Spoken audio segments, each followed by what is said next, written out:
All right, today is Tuesday, right? Tuesday, April 3rd. We're going to look at inverse functions, section 6.4.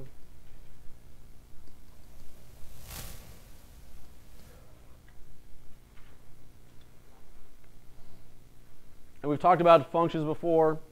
An inverse function is maybe something that's going to be, it should be kind of new. But we should be familiar with inverse operations. So for example, if I said addition, what would be the inverse of addition? Subtraction. Good job, Chrissy. If I said multiplication, somebody else, what would be the inverse of multiplication? Division. All right, everybody, good job. Tyler did a good job on that one. If I'd had x squared, what would be the inverse of x squared? Square root. Yeah. Square root would inverse. Now, how do we, an easy way or a simple definition to think of inverse operations are, or inverse functions, or just the word inverse in general. Inverse thing, when you take the inverse of something, you're going to undo. So inverse functions would undo each other. Inverse operations undo each other. Right? So adding, to undo addition, you would subtract. To undo multiplications, you divide. To undo x squared, you take the square root. All right? For our purposes, we're going to look at an inverse function. We talked about functions. We talked about relations when we learned about functions back in the beginning of the book. What is a definition of, how do you know whether something is a function or not? Vertical line test, which really means what? The vertical line test is testing what to know whether it's a function? Each input has to have one output. Each input has exactly one output. That's a definition of a function. So we talk about our inputs and outputs. If we want to have an inverse function,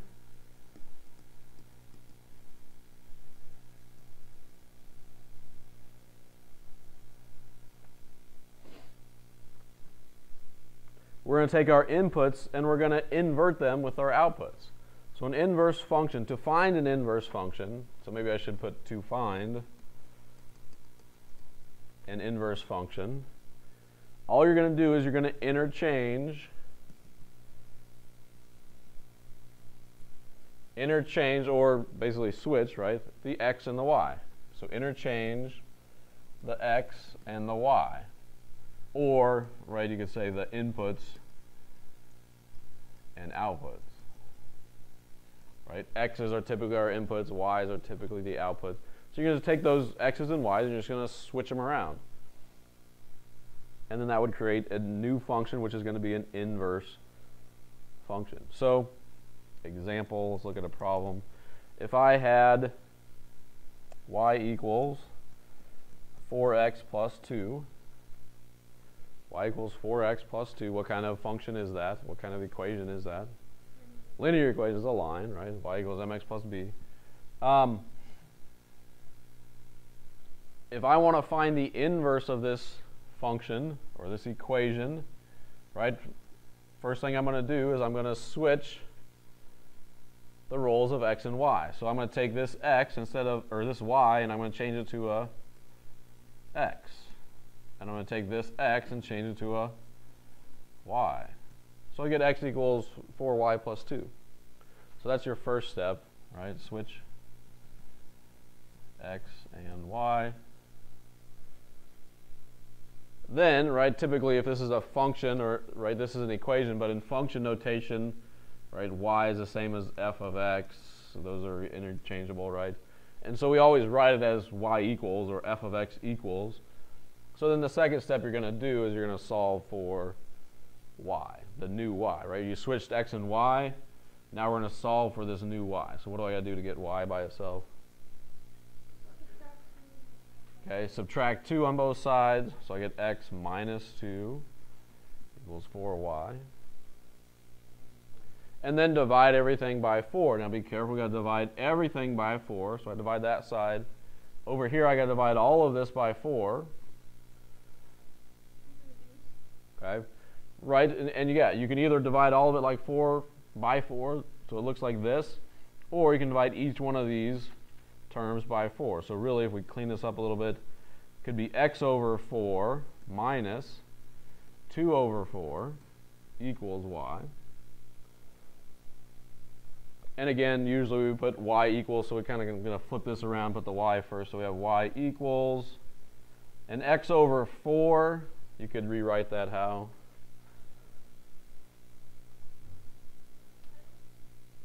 Right.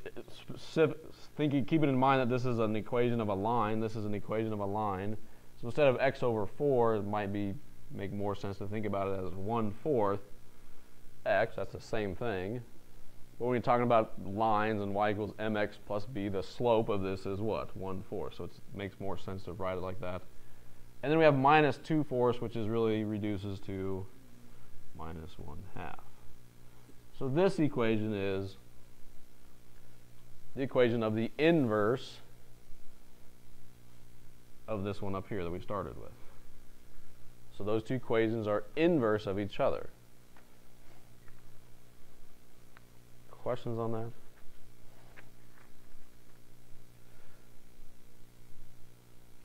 Now we mentioned a little bit, right, we have this notation f of x, which is really the same as y. If you just had an equation and you know it's a function, you can write it as function notation. And so we can write it f of x. Well, if we have an inverse function, so if I know two functions are inverse of each other,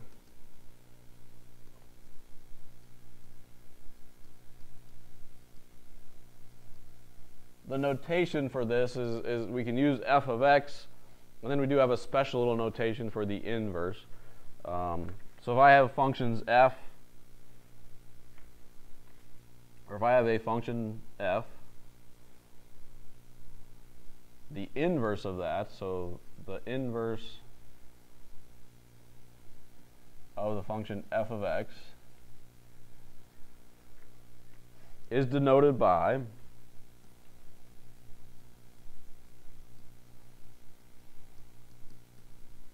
f looks like is raised to the -1 power.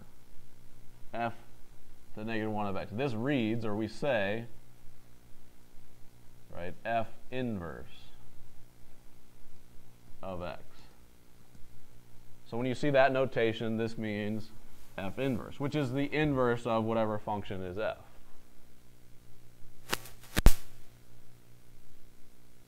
Questions on that? That's just notation. So don't get confused, right? This is a function. F to the -1 is just the inverse of that function. We read it f inverse.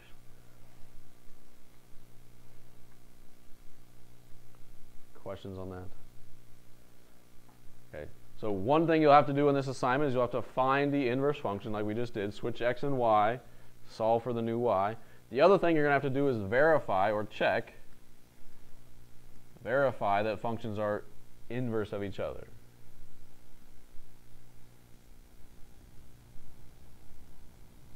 So verify the two functions are inverse of each other.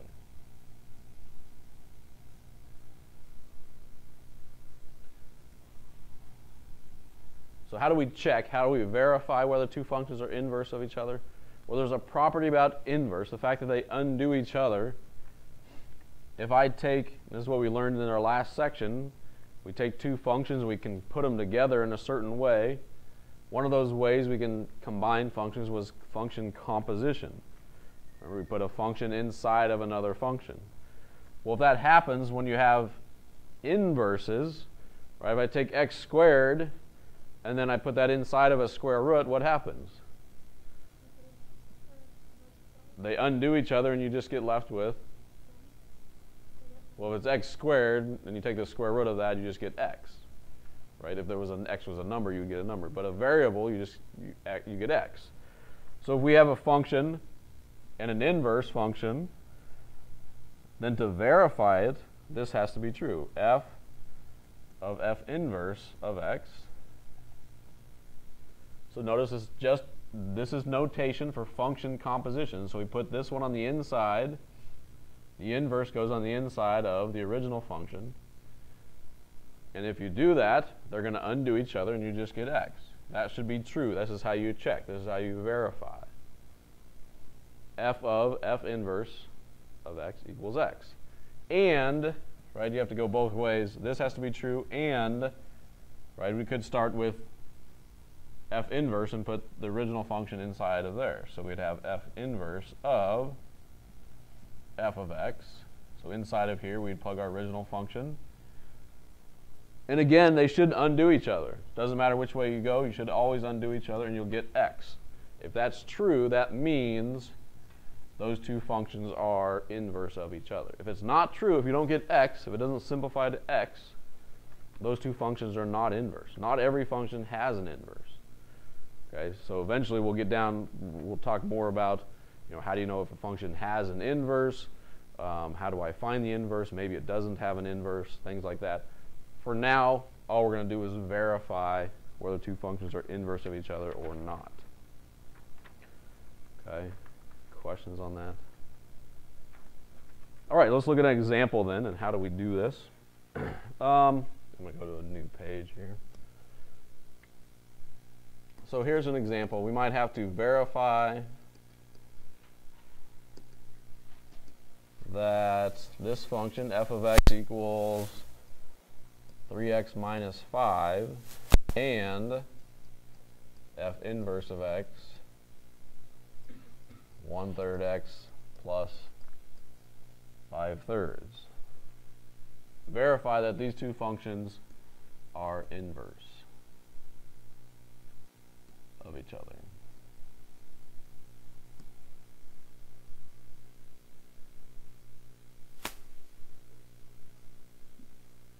So we have function f, which is 3x minus 5, and f inverse 1/3 x plus 5/3. Okay. If we want to verify, we've got to check two things. The first thing we're going to check, we've got to verify that f of f inverse of x equals x. So if I start with f of f inverse, we did this last section, last assignment. I'm going to take a function on the outside, and I'm going to put this other function on the inside. So my outside function is f. So what do I write down? 3x minus 5. But instead of x, what goes inside of there? F inverse, our other function, which is 1/3 x. So this part comes in here, and you plug it in there. 1/3 x plus 5/3. 1/3 x plus 5/3. Now, we got to simplify. Does that equal x? If it equals x, we verified it, we know it's true. Well, let's simplify. What do we got to do here? If we're multiplying 3 times something in parentheses, what do? Distribute the 3. So I multiply by 3, and I multiply by 3 there. Well, 3 times 1/3 is just what? 1, right? If you multiply the numerators, you multiply the denominators, you get 3/3. You think about them as canceling. And you get 1x, or just x. You don't have to write the 1. And I multiply 3 times 5/3, and I get what? 5. So I get 1x plus 5. I still have this minus 5. Well, plus 5 minus 5 is 0. So I just get 1x, or I get x. So this is what I want. That verifies, that checks out that those two functions are inverse. But we got to do two things. We got to check that one, and we got to check the other version of this written the other way around, right? So we got f inverse of f of x. So this notation means I take the inverse function now as my outside function, and I plug f inside of there. So you start with the outside function, f inverse, which is 1/3 x, 1/3 x, but instead of x, we're going to plug in something else. 1/3 x plus 5/3. So inside of here, I'm going to plug f of x, which is this other function, 3x minus 5.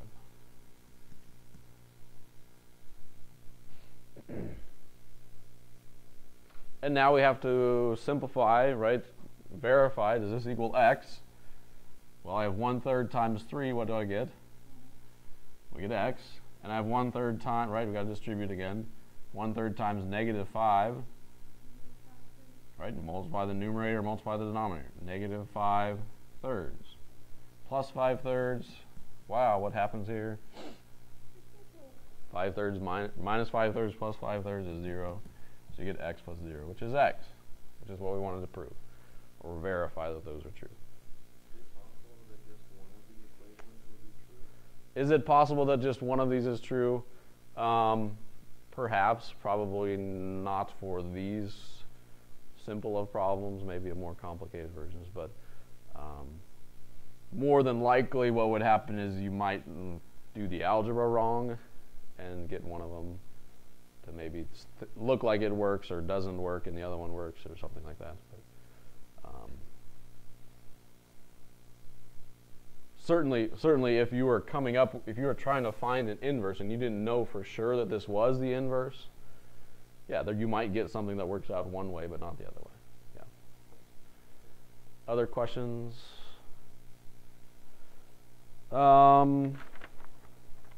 Yeah, that's all. Go ahead and rest of the time work on your assignment. Write it up here one more time just so everybody has it. Page 442, 3 through 11, 15 through 18. 3 through 11, 15 through 18.